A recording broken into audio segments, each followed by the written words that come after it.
If you can dream it, we can plan it. Oh, where do you want to go? Just let me know. Magic moments, far off oceans. We're chasing sunsets, chasing hope. Pack your bags, we'll handle the rest. With dreams and destinations, we're chasing the best. Your imagination, our inspiration. We'll take you coast to coast, no hesitation. Like dreams and destinations. Oh, oh. Hello and welcome to Dreams and Destinations, a travel podcast brought to you by the agents of A Dream and a Wish Travel Co. I am your host, Ashlyn, aka the Duchess of Disney, and I am joined as always by the literal most fabulous host on the face of the planet, Travel Wiz Liz. Hey everyone.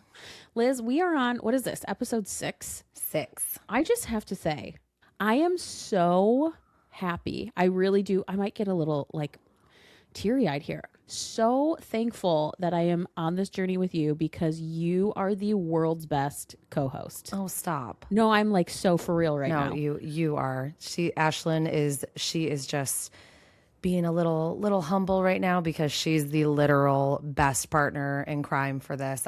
Couldn't ask for a better partner in this. It's just been really, really awesome to know that we have each other's backs and we can pick up the slack when somebody has had a rough day. It's just been great. So thank you for being you. Or you can pick up the slack when someone has been stranded in Minneapolis, Minnesota, thanks to 20 inches of snow in one day. I was just going to say, Liz has had a really wonky and not fun couple of days. Yeah, it's been interesting.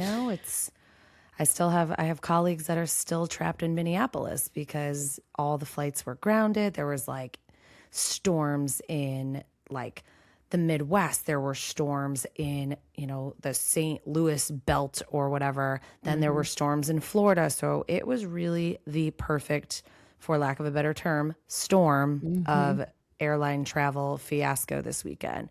If you were out there traveling, I feel your pain. It was rough for me too, but I hope you've made it home. I finally made it home, and I hope everyone else did too, because that was an ordeal this weekend. I think that I saw a statistic that said like 27,000 flights were canceled in the last like 48 hours, which is absurd. Yeah, something crazy. Plus, TSA lines have been crazy. It's just, if you are flying this week, last week, may the force be with you. That's all I have to say about that. Have a little patience. Happy St. Patrick's Day. Ooh la la. We are both, if you are listening to this and not watching on YouTube, Liz and I both are in our green, so we don't have to be pinched. I've got my Tink ears and my Tink mug, and Liz is over there with her little Mike Wazowski ears, which I am obsessed with. Those are so cute. And my "This is not water" Irish beverage. That's all I'll say. That's it. I'm on the water train because can you believe I am under the weather again? I can't. Girl, you need to get some vitamin C in you. I know. And some sunshine, but apparently we don't get that in the South right now. No, it gets yucky here.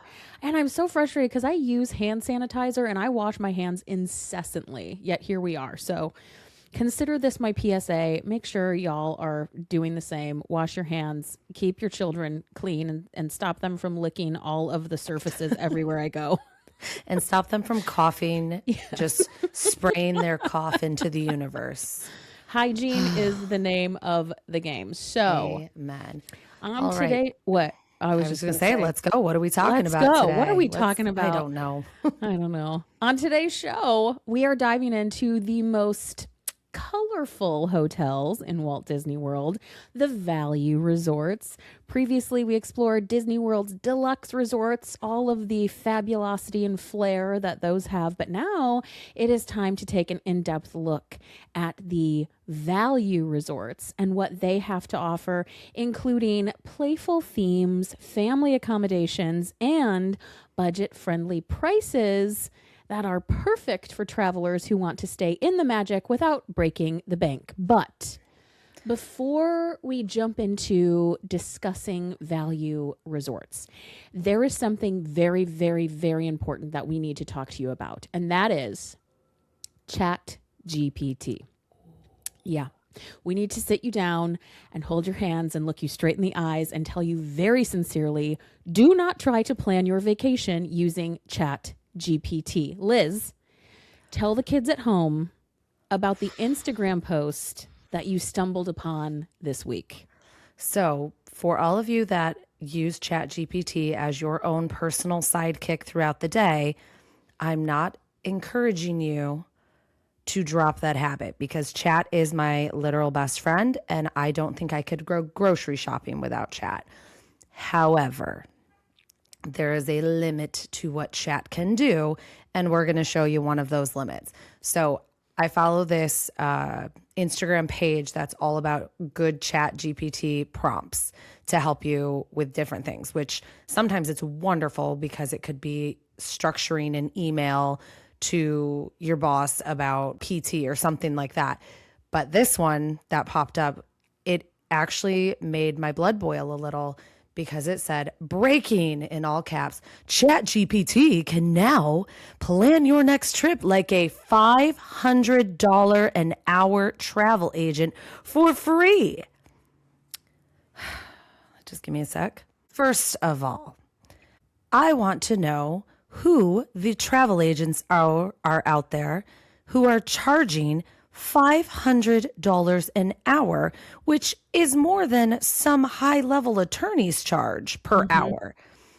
So I want to know that. Second, who's paying them? And third, how amazingly epic are the vacations they plan that someone is going to spend not a $500 base fee, $500 per hour?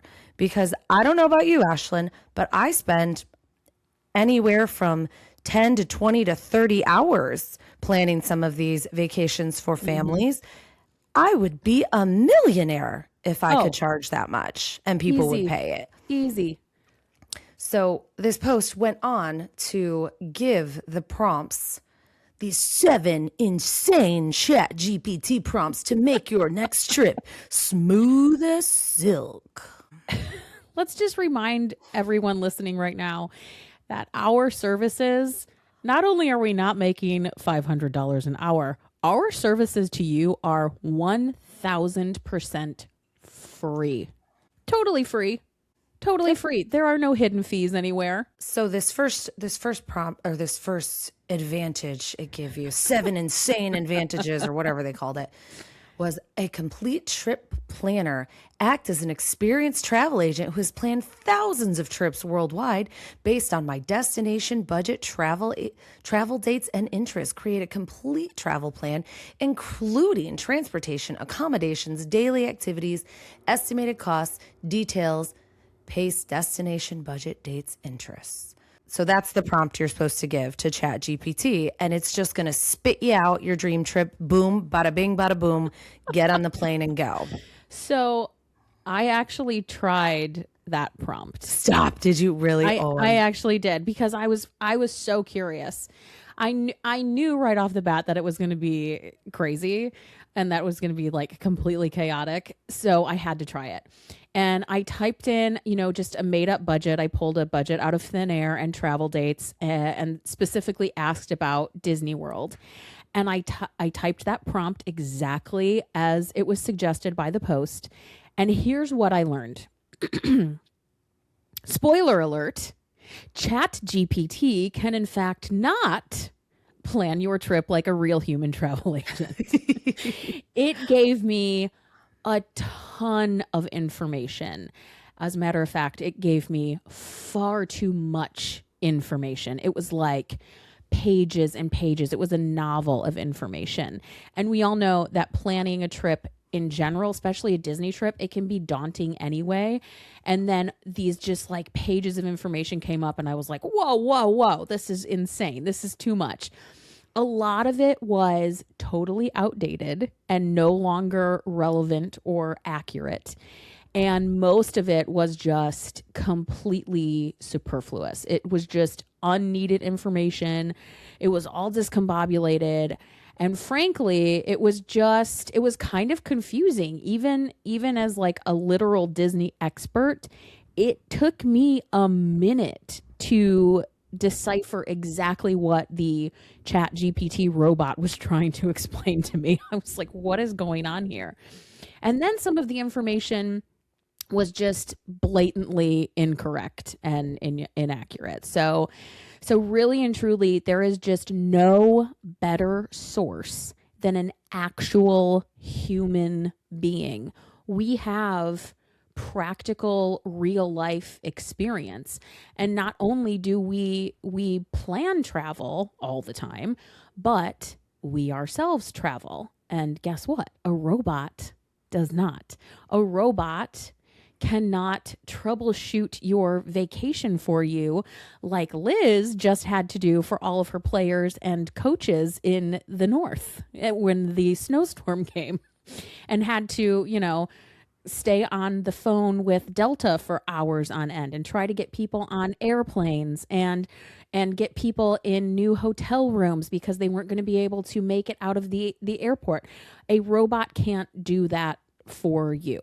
Bottom line, there is just no substitute for a real human experience and real human knowledge and wherewithal.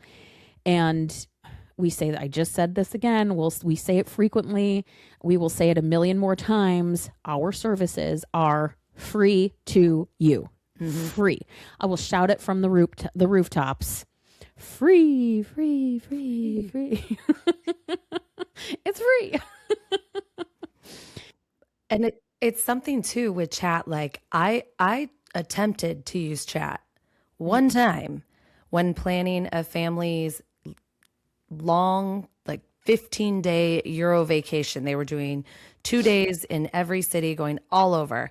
And so I used it a little bit to say, okay, they have 1 day in Rome. What should they see when they're in Rome for the 1 day they're there? And it's just like you said, it spit me out 40 activities that they had to do in their 1 day. And I'm sitting there going, well, that's not helpful at all, because they picked all this stuff for them to do. And not only did they pick 40 activities, they were all over the city. So even just traveling from one location to the next, they would have never done anything. So it's a tool that can be helpful. However, it is not the only thing you need to plan. And it's just like Ashlyn said, if something comes up or something happens, a delay, a cancellation, or maybe you just decide part with your vacation, you really want to see if you can get into that hard to get reservation restaurant on property, you can call a travel agent and say, hey, any chance you can get me in? And we might not be able to,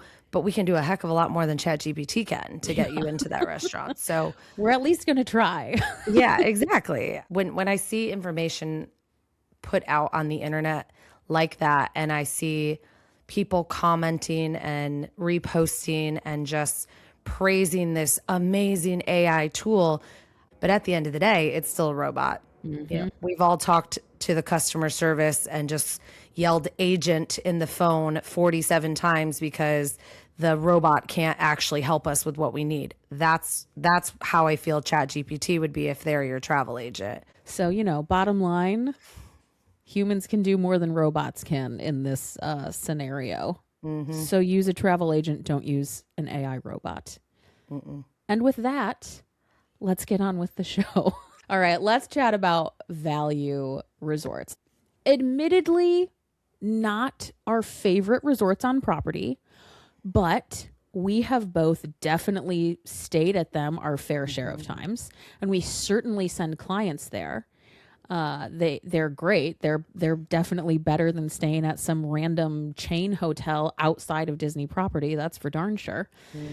And we've talked about in different episodes the 3 different types of resorts on Walt Disney World property. You've got deluxe, moderate, and value.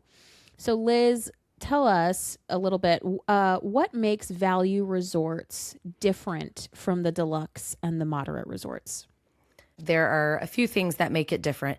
My least favorite, I'm just going to bring it up quickly and we're going to move on, is the lack of a hallway anywhere. Your door's always opening to the outside. So even in those preferred rooms, which are the higher end rooms in the value resorts, it's all just based on the location of your room, not really the view. Whereas if you stay in a deluxe or even some of the moderate resorts, your room type a lot of times is dependent on what you can see, water, fireworks, things like that. So we'll just touch on it. We'll move on. That's my least favorite part, is opening to the geckos, but it's okay. You and your hallways. I just love hallways. I don't know. But as far as like the resort itself goes, most of the value resorts are very, very large in size, meaning you have a central kind of hub. That's the lobby, that's their restaurant, their gift shop where the bus stops are. And then from there, you have 8 to 10 buildings. And when I say buildings, almost all the buildings are like these T-shaped buildings with 3 big wings, 3 or 4 floors. So they're just very large. They're very spread out. So once you check in, you might be driving around all the way to the backside of the resort to get to your actual room, which means, walking that far to get to the bus stops, things like that. That being said, the outdoor theming of them is so stinking cute. I will say, as much as I really like my hallways, the big, larger than life outdoor decor of these value resorts, you just don't see them at any other resort. We're talking 20-foot statue of Pongo. We're talking a big Mickey Mouse phone from the 80s. The theming of them is very fun and very magical and very whimsical. So even though you have that longer walk to and from where you want to go, there's just so much to look at, especially with young kids. You also have, at the value resorts, the transportation is much different. So the primary mode of transportation at all of the 5 value resorts is going to be the bus. So no matter where you're going, you're going to have to take the bus. There is an exception, which is a newer exception within the last, 7 years? It hasn't been there that long. No, not even 7 years. I don't think. It's 5 years, something like that. But within the last few years, since the Skyliner opened, you do have 2 value resorts that are connected to Epcot Studios via the Skyliner now. But that wasn't always the thing. That's a very new feature, and it's a really cool feature to those value resorts. But primarily, if you want to go to a park from your resort, you're taking a bus there, or you're driving your own car there. They are very far away from the parks as well. Like the bus ride is, for most of them, is 15 to 20 minutes you're waiting. And the same thing goes when you get to that bus ramp. You are almost always like the farthest possible stall from the entrance to the bus ramps. You'll also see the pools are a little bit different. They have very fun theming at the pools again, but you don't get the water slides. A lot of times you don't have splash pads or anything like that. It's just a big pool, which if you have younger kids, that might be plenty. They just want to swim. They don't really care. There's a pool. They're happy, but you're not going to get all of those extra water features that you would see at one of the deluxe hotels, and things like that. I think those are the big ones. Do you have anything to add? Did I miss anything? I think the only thing that I might add to that is the rooms. The rooms are a lot small for the most part. They do have family suites that are a little bit bigger, but the standard rooms in all of the value resorts are definitely the smallest rooms on property, for sure. Yeah, I would agree with that too. So I think it would be fitting, since there are only 5 of them, if we kind of knock out each one and describe the 5 value resorts and what their theming looks like. So you want to start it off? I'll let you pick whatever one you want to start with. Sure. Yeah, I guess I'll start. Let's start with All Stars. And something to keep in mind too when you're talking about the All Stars resorts and Pop Century. All of their rooms are the same. They have different theming on the outside, but the rooms inside are the same basic, like, think Holiday Inn room decor. There's pictures of Mickey's and friends, but other than that, the rooms are just very, very basic. And that's for the All-Star resorts and then for Pop Century. So yeah, we'll start with, I guess, All Star Sports, which, as the name implies, it's a sports themed hotel. So you're going to see courtyards that mimic a football field with 30-foot tall football helmets and Huey, Dewey, and Louie playing baseball. And you'll see tennis rackets and basketball hoops that are, again, it's these larger than life, very colorful displays that they have everywhere. There's two pools. They've got a pool called Surfboard Bay, which is, of course, lined with just these massive surfboards. And then there's the Grand Slam pool, which is shaped like a baseball diamond, and it features Goofy on the pitcher's mound in the center of the pool. He's a pitcher. It's kind of adorable. This is a really popular resort for all of the competitive sports that hold tournaments and competitions at Walt Disney World. So it's not so popular with the general public or, most guests who are just on vacation at Disney, but super popular with all of the sports teams and all that jazz. So that's All-Star Sports. And then in the same vein, you have All-Star Music, which pays homage to different genres of music. You'll see giant Mickey Mouse cowboy boots in the country music area, and an electric guitar, and a massive, like 3-story tall jukebox in the rock and roll area. And then there's maracas, and then wind instruments for the jazz area. And again, it's all that larger than life, very, very vibrant, fun decor. There are also two pools at Music. One of them is the piano pool. That's kind of like their quieter pool. It's shaped like a piano. And then the other one is called the Calypso pool, which is shaped like a guitar. And I love the center of the Calypso pool. They have statues of the three caballeros, who I just am obsessed with. So that one's really, really fun.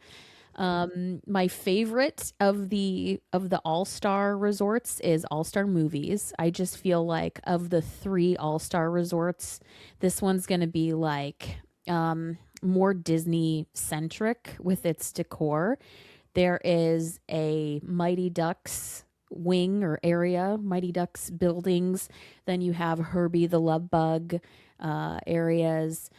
101 Dalmatian area, and then my personal favorite is the Fantasia area, and one of the pools is the Fantasia pool that's in this area.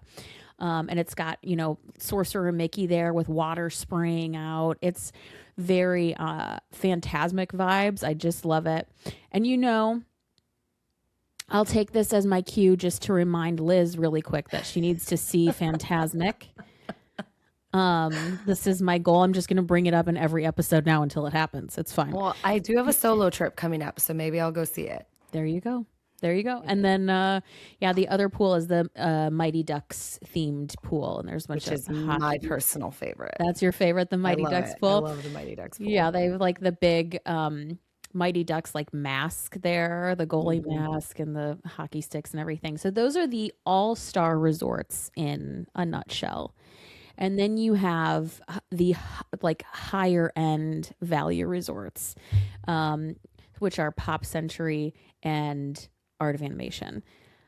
Pop Century is just a super fun resort that is based around sort of the pop culture from the 1950s through the 1990s. I just find it really, really weird that the 1990s is like so vintage and retro now. I feel old. The 2000s are retro now. I know, right? The fashion and everything is like coming back from the 2000s, and I'm like, oh my gosh. I will say the flare jeans can come back. I welcomed that with open arms. Yes. No more squeezing my legs into skinny jeans. Give me the flares. I was very happy for those to make a comeback. I totally agree. So Pop Century I think this one is a really, really great mix of Disney characters and then all of the what do you call it, fads that were popular throughout the different decades. So you start in like the 1950s area, which has a swimming pool that's shaped like a bowling pin, and there are poodle skirts and vinyl records. And then in this area, because the film was so popular in the 1950s, they have these 3-story tall Lady and the Tramp statues. Then you move on to the 60s area, which is very like groovy, baby. This is kind of like the main hub area where the Hippy Dippy pool is located. That's what's called the Hippy Dippy pool. I think it's so silly and so adorable, and I love it. And they have this giant can of Play-Doh there, and then a massive statue of Mowgli and Baloo from the Jungle Book. The 70s buildings are very disco vibes. There's a huge, you mentioned it earlier, the huge vintage Mickey Mouse phone. I have that phone. You do? Yes. I want that phone. I have it. I'll have to take a picture. It's on my vintage Mickey collection. Oh my gosh, I need one of those phones. I love it. I'm it's super the best thing ever. Peanut butter and jelly about that one. It's so cool. I'll hang it. I'll see if I can get it up there for our next episode. That's so cool. They have like the 3-story tall Mickey Mouse phone in that courtyard. Honestly, it's one of the coolest things in all of the value resorts. I love it so much. And then the 80s, there's 2 80s buildings and a 90s building that are sort of, they share a courtyard together, which is where the computer pool is located. And there's a big, like old clunky 90s giant laptop there. And then they have a giant figure of Roger Rabbit and Rubik's Cubes. It's all very, very cool. I am a huge Roger Rabbit fan. I think that is one of the most underrated movies. I love it. And then the last and the newest of the value resorts is the Art of Animation. I feel very strongly that in terms of theme, this one has a certain wow factor that the other ones kind of lack a little bit. Obviously, the theme is animation, and it's made very apparent throughout the resort. It's split into 4 different themed areas: Little Mermaid, Cars, Lion King, and Finding Nemo. And what's different again about this resort, Art of Animation, is that the rooms in each area are themed after that movie. So while the other value resorts just have like the same generic hotel rooms, Art of Animation rooms are themed for that area. So if you're in the Little Mermaid wing in those buildings, your hotel room is themed impeccably from top to bottom, like Little Mermaid. And then the other really cool thing with Art of Animation is that they have the family suites, which can sleep up to 6 adults. So those are really, really nifty for larger families. It's just a really rad resort when it comes to theming. And they also have the giant Disney characters everywhere you look. Massive Ursula, which is kind of actually really intimidating. Massive Ursula, a little terrifying. Ariel, Lightning McQueen, Simba, Crush. These characters are all over the place. And it's a really, really fun one for kids because they can walk around and take photos with all of these characters. And the hotel pools, I think, are also really, really cool. You've got the Flippin' Fins pool, which is in the Little Mermaid area, the Cozy Cone pool in the Cars area, and then the Big Blue pool, which is in the Finding Nemo area. And the Big Blue pool is actually the largest resort pool in Disney World. So we talked a little bit about our favorite pool in a previous episode, the Beach and Yacht Club pool, Stormalong Bay. That is a big pool, and it has the lazy river, and it's a giant area. But the actual physically biggest pool, singular pool on property, is the Big Blue pool, and it has a really cool splash pad. And that pool too is, I think it might be the only one in a value resort that has the 0 entry too. So if you have a little, the pool is a 0 entry, so they can splash around. You're not having to sit in the pool with them while they're floating or helping them swim. So my daughter just feels like she has so much more freedom in that pool because she can get in and out of it by herself. Yeah, that's a really rad one. I love that. So those are the value resorts in a nutshell. we're throwing around the word value a lot. And when guests sometimes hear the word value, they might assume that it's cheap or they're getting sort of a worse experience or a less magical Disney experience than you would at a deluxe or a moderate resort. So Liz, is that the truth? No. It is more value. You are saving a substantial amount of money by staying at those. Just for comparison, there are times of the year, not all the time, but there are promotions that Disney has run in the past year where you can stay in one of those family suites, which is basically a 1-bedroom suite. You can stay in those for, I think the promo they did last summer was $299 per night to stay in those. So you are always finding tremendous value to get these rooms, which are still just, as like Ashlyn just said, the theming is still just so Disney and so magical.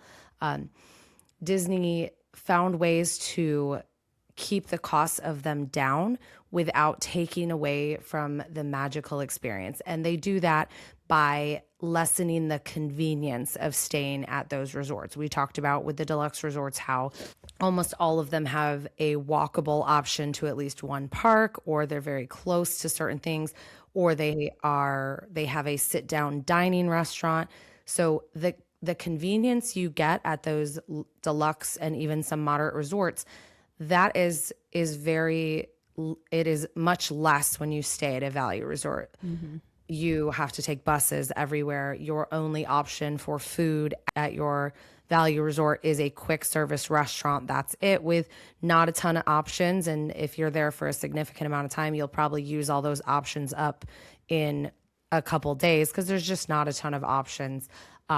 So Disney has not taken away magic at all. When you see a 30-foot statue of Mickey Mouse, you are not losing any of the luster, any of the magic that is Disney. You know, when you're swimming in a pool where Sorcerer Mickey is out there conducting and bringing the water up and all that, you're not losing the magic with that. So really, you are just paying less because you're going to have to work a little harder to do the things you want to do on your vacation. So that's where you are getting a great value because you get all the magic for not nearly as much money. And with the addition of the Skyliner a few years ago, that has even made Pop Century and Art of Animation great options for value resorts. They're a little bit more expensive than the All-Stars, but they have that direct access to 2 parks, which if you are traveling with small kids and you have a stroller, you can just roll that thing right onto the Skyliner and it's a ride in itself.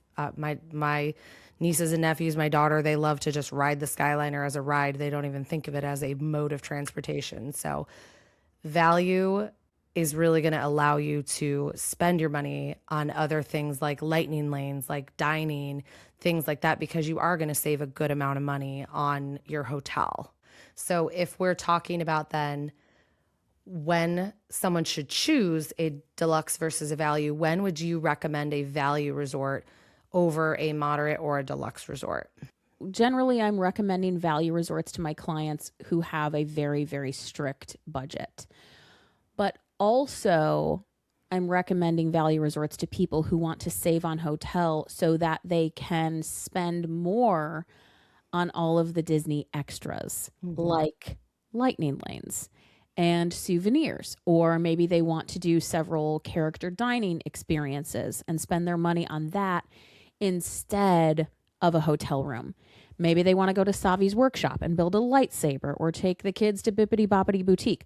All of those extra Disney things, all of that extra magic really adds up quickly. So for people who want to do all of the extras and spend more money on dining, or maybe behind the scenes tours or after hours events, that's where we might cut corners on hotel rooms. So if you're not big into the pool, and if you know that you're only in your room to sleep, and you know that you want to spend more of your money on all those extra things, that's when we might suggest, hey, maybe stay at a value resort. And also, if you want to extend your trip and maybe stay for a longer period of time, sometimes we'll put you in a value resort so you're able to afford those extra couple of park days. I also tend to recommend them a lot to clients and travelers who are only going for a couple days. So a lot of my clients down here, they just want to hop over there for a couple days and just to hit the parks simply because they don't want to drive back and forth. They just want to be there. So I think if that's your plan, you're not planning this long, elaborate vacation, then staying in a value resort is wonderful. Whenever my family goes over for just a couple days, we just did it a few months ago for Q's birthday. We stayed at All Star Sports, not my favorite, but it was perfect for what we did because we were only there a couple days. I think a value resort, if you're just going for a couple days and you don't want to spend a fortune to go for 2 days, why not? I did it. Yeah, it was fine. Made it out, got the t-shirt. We all do it. We all do it at some point, yeah. Oh, and my daughter loved it. We stayed in the basketball wing and she thought the giant basketballs and the giant whistles were just so cool. They are cool. And, like we said, it's for kids, all of these larger than life Disney characters and helmets and all that stuff. It's really, really cool. It's really, really cool. So if someone has never stayed at or even been to a value resort before, what do you think would surprise them in the best way possible? For me, the first thing that surprises them in the best way is when they see that price tag. When I send over a quote with the amount it's going to be, I would say 95% of the quotes I have sent with a value resort that is not an Art of Animation family suite, their response is, wow, I didn't think that would be that cheap. I think that is something that is very underrated with the value resorts, is that they are very, very, very affordable. And especially with some of the promotions Disney runs, like I said, you can sometimes find them for less than you would book the Holiday Inn Express down the road. And I can say this very confidently because I had some of my coaches stay at the Holiday Inn Express down the road for a tournament not that long ago, and it was actually more expensive than putting them at a Disney resort. That's because I was just curious. So that's kind of the first, I would call it like a reverse sticker shock, where they get that price back and they go, oh my gosh, seriously? Disney runs all these fantastic promotions that you're sometimes saving up to 30% off those rooms. And it makes them, I've seen them go as low as, I think $122. I've booked an All-Stars, $122 a night, which is, you can't get any hotel for that cheap. And this is a Disney resort. So I also personally I've stayed at them before, but when they remodeled them a few years ago, the first time I stayed at them after the remodel, I walked in and just could not believe how beautiful the interior of these rooms are. When I think of a value resort, I think of a seedy motel that I stayed at in college because it was a good value, and it was probably called like the Value Inn or something like that. And there were holes in the curtains. The bedspread looked like it had never been washed. And, the ghost of the person who died in that room 20 years ago was still in there with me. So you know what I'm talking about. You stayed in that hotel. Yeah. I'm painting you a word picture right now, Ashley. I can visualize it. It's terrifying. I think it was the Value Inn. I stayed at it because we were playing a volleyball game in Chicago. I was in college, and our booking person was like, well, it was a good deal. Yeah, it was terrifying. I thought the floors are wet. The wallpaper is peeling off of the walls. Yes. There's hair in the drain. And I think when people hear the word value, even though we're talking Disney value, they still have that PTSD of some value hotel they've stayed at, because we've all stayed at one that just shook us to the core and we said never again. And so when you walk in these rooms, they are so neat and well manicured. The pillows are perfectly fluffed on the bed. The bed is perfectly made. I mean, shout out to the cast members who are the housekeeping crew at, I mean, any Disney resort, but the value resorts. It is perfect. The chairs are arranged perfectly because most of the value resorts have a Murphy bed where you can fold it up and it's a table. You can pull it down and it's a bed. But the chairs are perfectly arranged. You know, the remote is perfectly centered under the TV. It's still lit up. The television is still lit up and it says, "Welcome to the Costello party" or whatever on the TV. The bathroom is so clean. Like, I want them to come clean my bathroom at home. That's how nice these rooms look. And, you know, it's like Ashlyn said, the overall decor isn't anything to write home about. It's a couple pictures of the Disney characters, but the quality and the way they maintain those rooms, it's not like any other value hotel you can think of anywhere in the world, really. So to me, those are the two that would just go, "Oh, wow, wasn't expecting that. All right, that's great." I totally agree with that. And of course, I think the theming too is amazing. When you hear value, you might think, okay, well, I'm just going to stay at a Holiday Inn where there's nothing going on. It's just going to be this blank building. And we've talked basically this entire time about just how awesome the theming is at these hotels and how vibrant and colorful and fun they are. So I think that's probably a big surprise for people too who've never seen them before. So I just realized we didn't do this and we did it at the beginning of our deluxe. So we're going to do it at the end because we kind of forgot. We have to tell our favorites like we did for the deluxe. So which one would you say is your favorite and the one that you are sending clients to the most? For sure, my favorite value resort, without question, is going to be Art of Animation. The rooms, you know, are just super fun and colorful. The pools are more heavily themed than the other value resorts. And, you know, there's just Disney characters everywhere and actual scenes from Disney movies that you can walk through. It's unlike the other value resorts in that regard. It's just way more fun. And then of course you also have access to the Skyliner, which is huge. What about you? What's your favorite? So before I had Quinn, it was Pop Century. We always stayed there. It was, I think a Pop Century is a little older. As far as value resorts go, you see a lot more, you'll still see lots of families there, but you see a lot more families with like teens and tweens as opposed to like the littles. But it just doesn't have that like Disney wow factor with the, like you said, walking through the scenes like you do at Art of Animation. Yeah. I hate the bus. So, and I think you guys know how much Ashlyn and I both love Epcot. I did love Epic, but that's for another episode.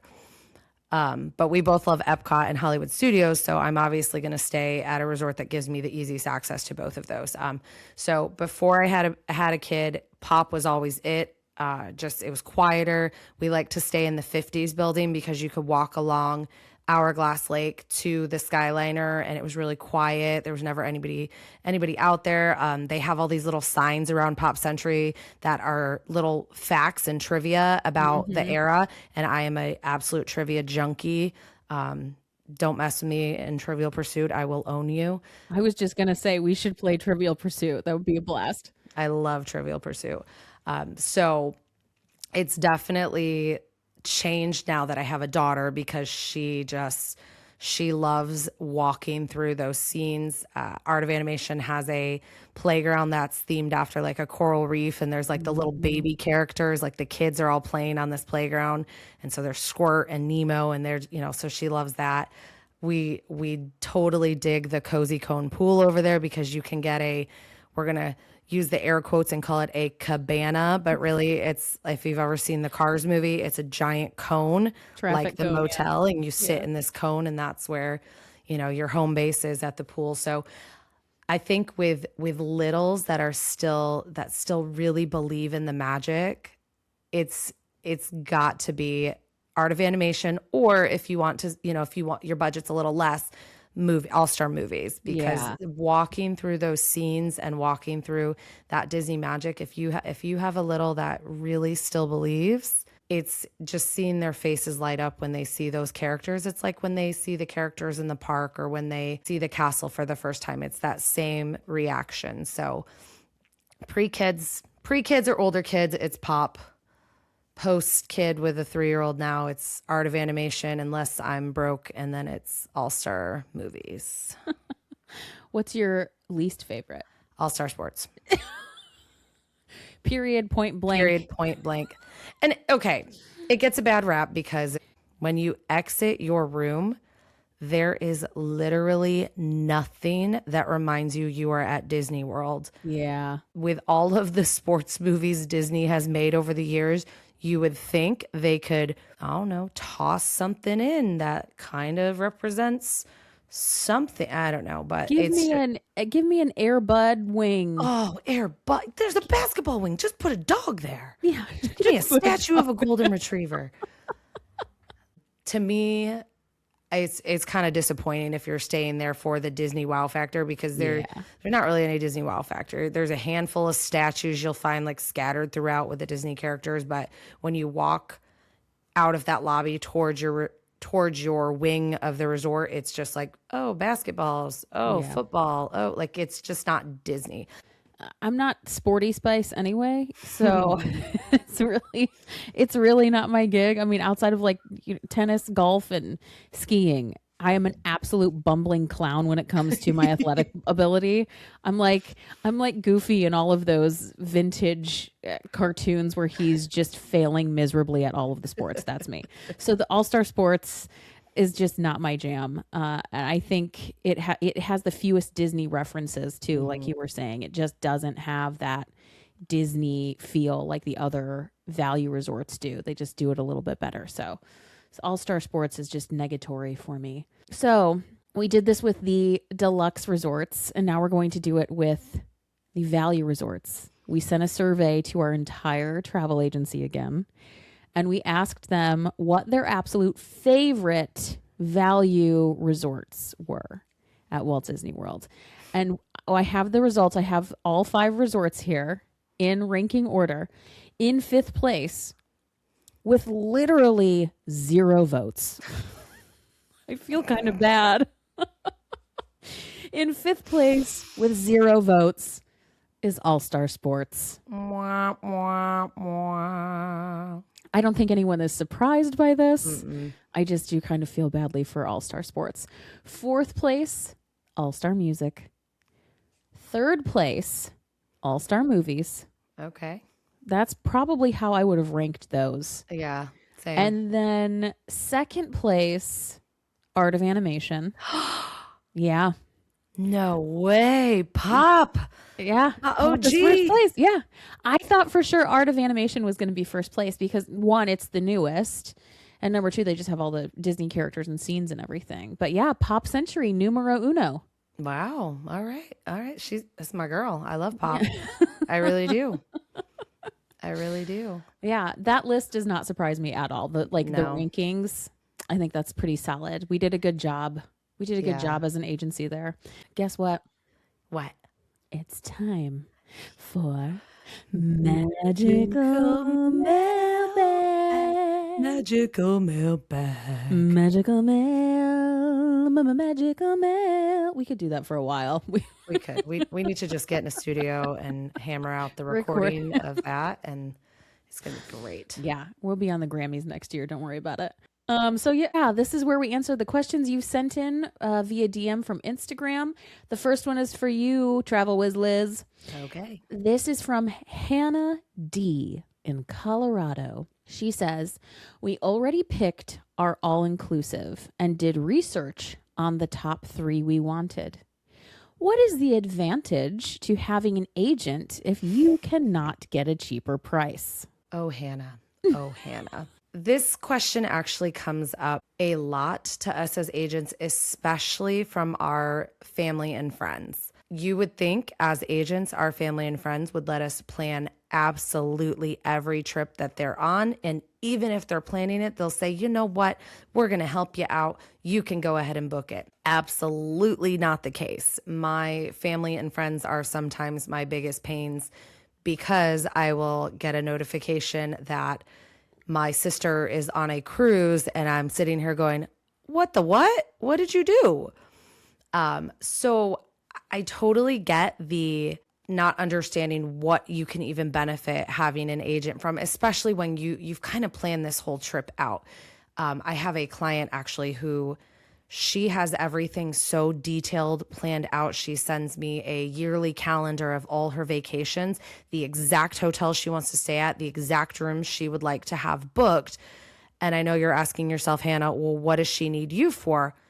What I do for her, specifically after I book all the stuff, I handle all her transportation to and from the airport. She's had multiple times where something comes up and a flight's delayed or something, and I've had to make phone calls and get late check-ins for hotels or arrange to have their luggage stored or have their luggage couriered to their hotel because of something else. It's also something we can help you, even with an all-inclusive, we can help you plan excursions. We have contacts all over the world for different tour companies. I have a client currently in Costa Rica who I hooked him up with my ATV contact down there so he could go ATVing. Even though he's staying at an all-inclusive, he wanted to go out in the jungle on ATVs. So I arranged for a company to come drop ATVs off at his resort and boom, he got to roll out of there on them. So even though, yes, you could go on and book it, the additional support you can get for your trip is really where having a travel agent comes in handy. And I know a lot of times people tell themselves, well, I'm not doing anything else, especially with all-inclusives. That's all I'm going to do. Until you get there and then you see, oh, look at all this stuff I want to do. And imagine just being able to shoot a text to someone and say, hey, we really want to do this tomorrow because it looks super fun and I can do that for you. Mm-hmm. When clients or potential clients do go on and book on their own, which I know we've all had happen to us, where we do the research, we quote them the price, and then they said, oh, I just went online and booked it because it was the same price. Almost always, I would say probably at least 75% of the time, those people are reaching out to us and asking for help with their vacation that they chose to book themselves. And at that point, that's when I'm forced to tell them, hey, I can do it for a fee. There you go, Chat GPT, you got something right. I can do it for a fee, or we can cancel and rebook, or we can transfer it to me. But by allowing us to book that resort, that vacation, that hotel, that cruise that you want, now you can basically ask us to do anything within reason for your trip. So, Hannah, I understand it is sometimes just as simple for you to book, but you really are missing out on a lot of just that extra special treatment where now you can just go enjoy your vacation and you don't have a care in the world. And if you want to change or adjust something, you just hop on your little phone, shoot me a text and say, I want to do this, over, done, and go back to your Mai Tai at the pool and I will handle the rest. So to me, yes, we can't save you money. We don't get cheaper prices as travel agents, but there's a lot more we can do besides just clicking book at that hotel. Right. We got another one though, Ash, so you get to answer one too. Lay it on me. Yeah. This is from Tina P in Texas. Do you know her? Tina P? I do know Tina P. You do? Oh, I do know. I do know Tina P. All right. Tina P in Texas. What are the least crowded times to visit Walt Disney World? Well, we try to project this all the time for clients and for ourselves. I do everything possible, everything in my power to visit Disney World with low crowds, because let me tell you, it makes your entire trip so much better, more relaxing, less stressful. So if you can travel during a time of year when the crowds tend to be lower, do it, because that right there, fewer crowds, just takes so much stress out of the equation. And I know it's difficult. A lot of people are beholden to work and school schedules, of course. So, sometimes you can only go during busier times of year, but if you can avoid it, do so. It's so worth it. That being said, crowds are not always avoidable, and even the crowd projection calendars that we use are not right on the money 100% of the time. It's always a little bit of a gamble. Here's what we know for certain. The most crowded times of the year at Walt Disney World, Christmas and New Year's Eve, those 2 weeks right there, pandemonium, chaos, crazy bananas. Spring break, chaos. Anytime there's a Run Disney event, crowd levels tend to go up a little bit. Thanksgiving week, crazy bananas, very, very crowded.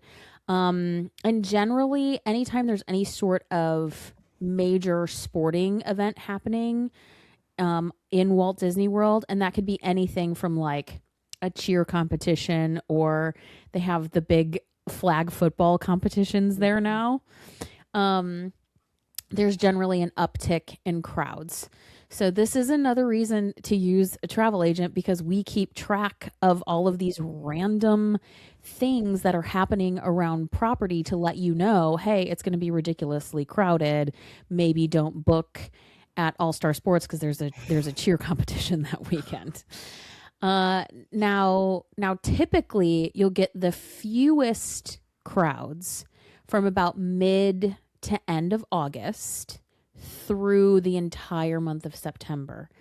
Everyone has gone back to school, especially in September. The parks are just emptier and the wait times are chef's kiss beautiful. And usually most of the month of May is pretty great as well. It's right after spring break, but before everyone gets out of school for the summer. So those 3 months, May, August, September, are really fabulous for visiting with lowest crowds. Now, that doesn't mean that when you go any other month of the year, if you're there in June, July, October, whatever it is, that you won't experience smaller crowds. It's definitely more moderate crowds, but like I said, it's always kind of a toss-up. And the crowds change by the day also. Weekends are going to be more crowded than weekdays. And if there's a festival going on in Epcot, it's going to be more crowded that day, especially on a weekend when a lot of locals are going to be coming into town. And it's just sometimes certain parks are going to be more crowded than others. But again, guess what? Your travel agent, we know when all of these things are happening. We have access to crowd calendars that will show us exactly which parks are going to be, are projected to be less crowded on what days. So again, use a travel agent. But August, September, May, those are I would consider the least crowded months to go. Do you want my local? Yeah, give me your hack? Yes, I always want the local secret hack. The week immediately following Thanksgiving, yes, is dead. I'm talking like 15-minute waits, like less than an hour for Seven Dwarfs, for Tron. It is every year. It's not always every day of that week, but so many people come during the holidays. But that week after Thanksgiving, that is kind of a local secret, is always going to be very low crowds because everybody's had their family, they've had their week off, they've had their travel. And most schools have kind of a stricter attendance policy that week following Thanksgiving because so many people would just extend vacations and things like that. So that week, starting on the Monday, not on the Sunday, because people still are there on Sunday, but starting like Monday through like that Friday, those 5 days, it's my favorite time to go. Well, local secret no longer, because now everybody knows. But they still can't come because they're stuck in school. That's the best part. So sorry about it. Sorry, everyone. I'll be waving at you from my 15-minute wait on something. I don't know. Yeah. All right. Well, that is Magical Mailbag. Magical Mailbag. Remember, if you have any questions or topics you'd like us to cover on the show, simply DM them to us on Instagram for a chance to have them featured on future episodes. And I am very, very sorry to say that that is all the time we have for today. Thanks for stopping by, everybody. Be sure to follow and subscribe to Dreams and Destinations on Spotify, Apple Podcasts, and YouTube. And remember, new episodes drop every Thursday at 7 p.m. Eastern Standard Time, so come back and see us next week.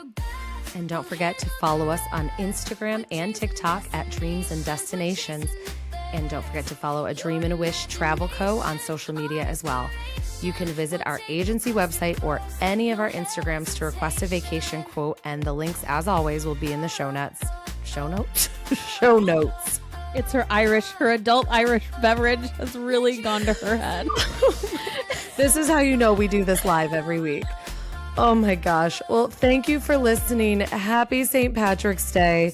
And please don't forget to tune in next week when we are doing an overview of Universal Studios in Orlando, Florida. See you next week. Bye. Adventure, a story